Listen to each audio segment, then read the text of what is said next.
So for the 4F weld, I'm going to use an overhead jig.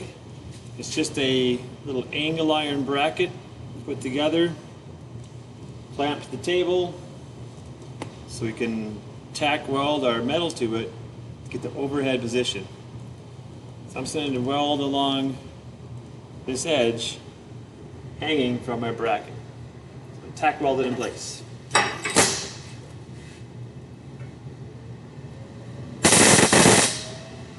A small tack to anchor the metal in place.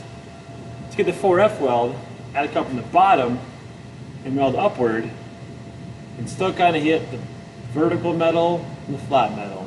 Vertical metal, flat metal. Standard welding holding gun for me is this direction here.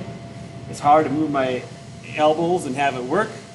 So I'm going to go into an underhand position, have my thumb be the trigger, and kind of work the angle up here. Okay? I'm also going to use a chair to sit on and kind of work from the bottom up. Put my elbow on the table, hold the gun, underhand, and I'm going to weld. Give it a try.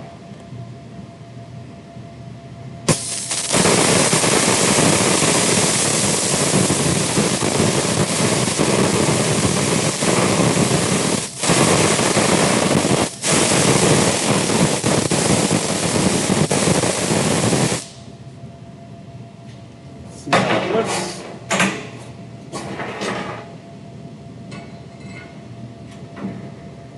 So there we have that number 4F weld.